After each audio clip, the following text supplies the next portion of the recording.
लोग जो हैं रास्ते से मुझे इस्तकबाल कर रहे थे कि आपने बहुत अच्छा काम किया है, एक वैशी दरिंदे को पकड़ा है और अपनी बेटी को दाव पे लगा के। तो मेरी यही कहा कि भाई हम सिंध के लोग हैं, मेहमान नवाज हैं, वो 10 दिन हमारे घर में रही है, रोएगी, हमारे सारा ख़ानदान मर जाए तो मैं इसको नहीं छोड़ूंगा। 31 तारीख को ये तबस्सुम बेगम आई थी मेरे थाने पे, तो वहाँ मेरा बड़ा मुंशी हेड मोहर्रर बैठा था। उसने बोला कि भाई खुदा इसकी मदद करो, हमें समझ नहीं आता ये औरत क्या कहती है। तो मैंने उसे इन्वेस्टिगेशन की पूछा कि बाबा क्या बात है। उसने बोला भाई मुझे एक बंदा लेके आए, मेरे साथ ज्यादती भी की है और मेरी बच्ची भी छीनी है इन लोगों ने। मैंने बोला भाई इसके पास तुम्हारा कोई सबूत, कोई अता पता, कोई नंबर शंबर? बोले कुछ भी नहीं है, ये एक ही नंबर उसने लिख के दिया है, यही है, वो भी बंद जा रहा है। तो मैंने इसको बोला कि ठीक है आप 2 बजे थाने पे आ जाना दोबारा। उसने बोला मैं यहाँ मस्जिद में ठहरती हूँ। तो ये औरत चली गई, मैं भी चला गया, मैं शहर में चला गया। घंटे डेढ़ के बाद इस औरत ने दोबारा मुझे कॉल की कि भाई मुझे मस्जिद में भी सोने नहीं देते, मैं कहाँ जाऊँ, यहाँ मेरा घर भी नहीं है, तो मैं क्या कर सकती हूँ। मैंने बोला आप इधर थाने पे आ जाएं, मैं आता हूँ उधर। जैसे वो औरत आई मेरे से पहले, तो हेड मोहर्रर ने इसको बोला तुम उसी के घर चले जाओ, वही तुम्हारी मदद कर सकता है।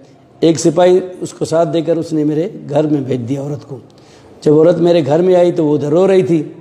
तो दोबारा मुझे बच्चों ने कॉल की कि भाई ये औरत आई है, एक रो रही है, इसके साथ बहुत जुल्म हुआ है। उसने पूरी हमें कहानी बता दी है, सुबह भी रोती थी, शाम को भी रोती थी।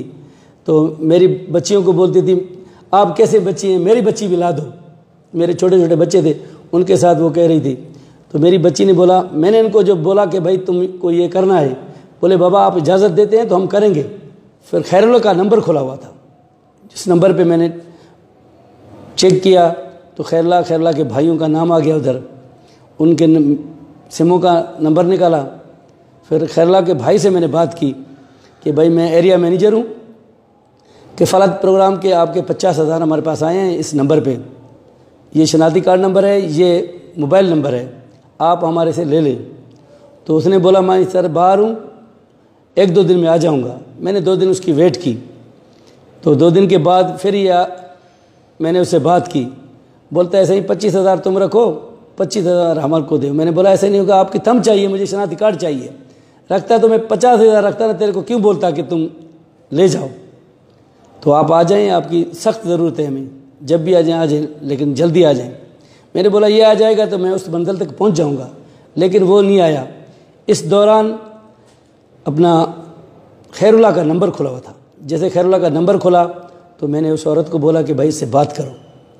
तो खैरुल्लाह से बात की कि भाई मेरी बच्ची दे दो और खुदा के वास्ते। खैरुल्लाह ने इसको बोला कि तुम्हारी बच्ची मेरे पास नहीं है, उसके पास है। भाई उसका नाम जाना पहचाना, न अपना नाम बता रहे थे न पता बता रहे थे। तो उसने बोला कि उसका नंबर तो बंद जा रहा है। औरत ने बोला, इसने बोला भाई नंबर मैं तेरे को देता हूँ, उसका नंबर ये खुला है। उसने मेरे को भी गाली दी है। थे तो एक ही मतलब इकट्ठे थे। जैसे उसने नंबर दिया तो मैंने नंबर लिखा और उसको ट्राई किया, औरत को बोला इस नंबर पे कॉल करो। जैसे इसने कॉल की तो उसने फ़ौरन इसकी बच्ची के साथ बात करवाई। मैंने बोला ये तो इकट्ठे बैठे हैं, एक बंदा नंबर देता है तो दूसरा बच्ची से बात करवाते, तो एक ही जगह पे है। तो मैंने बोला, बच्ची ने झटके में बोला मम्मी मुझसे बहुत इन्होंने ज़्यादती की है, मैं तो मर रही हूँ। तो इसको बच्ची को दोबारा इसने मारा। बोला ऐसे नहीं बोलो, बोलो मेरी तबीयत ख़राब है। तो मेरे बच्चे रो रहे थे, बोलते इतनी ज़्यादती की होगी तो ये बड़े ज़ालिम है। मैंने बोला ठीक है कोई बात नहीं। उससे बोला, फिर खैरुल्लाह ने बोला नहीं, वो क्या नाम है अपना, रफ़ीक ने बोला कि औरत ला के दो तो तेरी बच्ची वापस करूँगा मैं। मैंने इसको बोला तुम बोलो कि 2-3 सब्र करो, 2-3 दिन, अभी मेरे से औरत तो मिलेगी नहीं, मैं कराची में हूँ। ये बोलता है मैं भी कराची में आया हूँ, जना में हूँ, तुम किधर हो, तेरी बच्ची को बोला मम्मी हम भी कराची में आए हुए हैं। इसने बोला मैं तो कराची में हूँ लेकिन आप तो मुझे नज़र नहीं आ रहे। तो उसने बोला जब तक औरत नहीं लाओगे बच्ची नहीं दूंगा, तेरे को भी मार दूंगा, तेरी बच्ची को भी मैं गला काट दूंगा।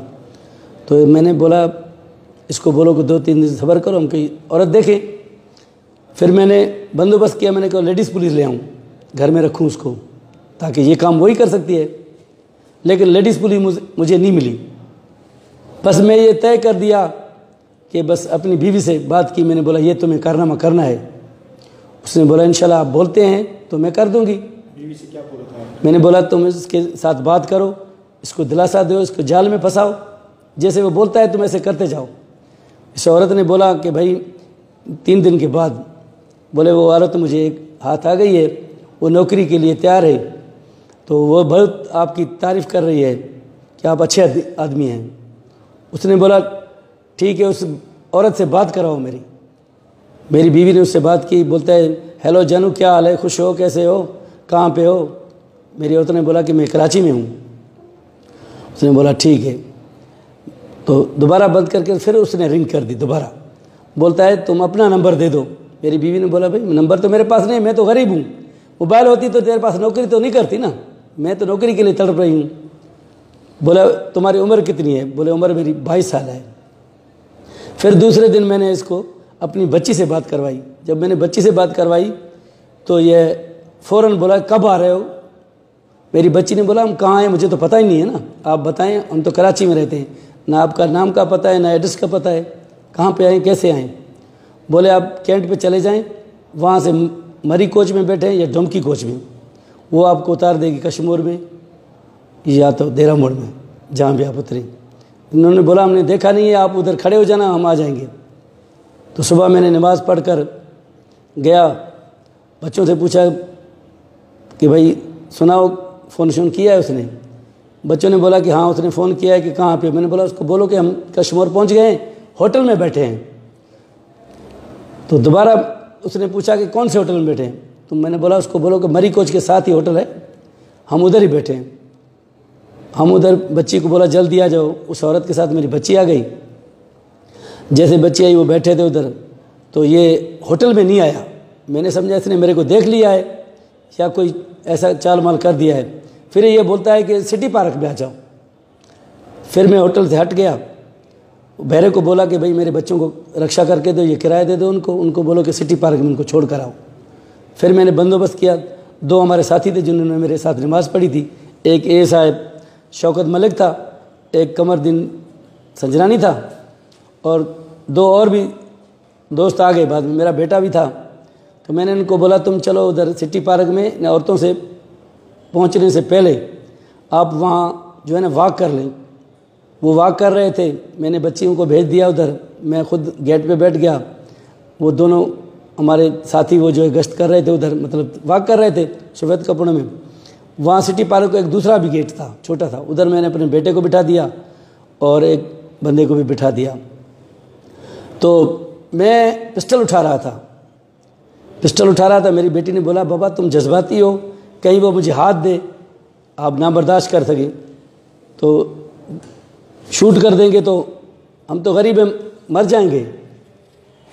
मैंने बोला ऐसी कोई बात नहीं है, चीनी पिस्टल नहीं उठाओ, ऐसे चलते हैं, कोई बात नहीं।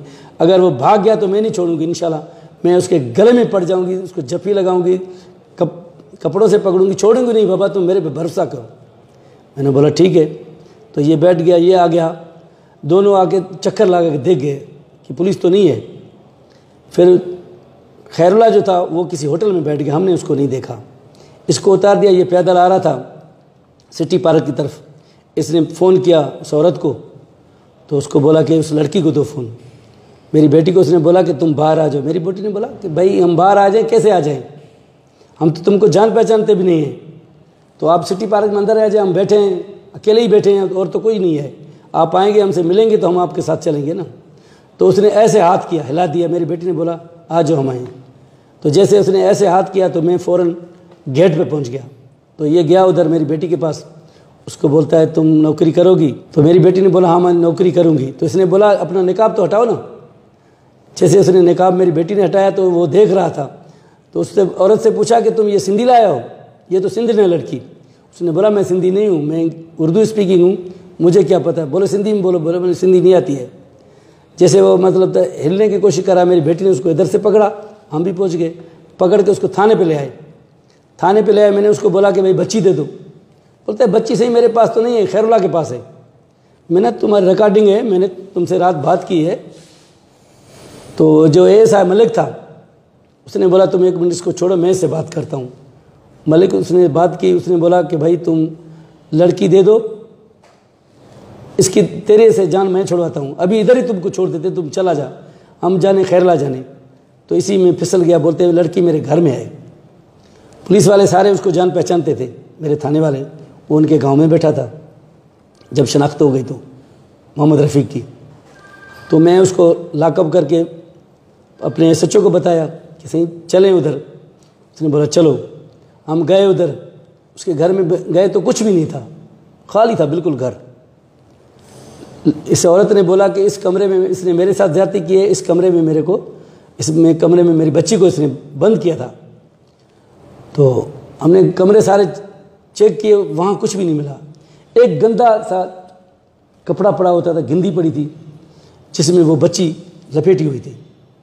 तो वो बच्ची खौफ की वजह से हिली ना, तो हमने देखा कि यार इसमें क्या है। जब हमने उसको देखा तो उसमें बच्ची थी। उसने बोला यही मेरी बेटी है।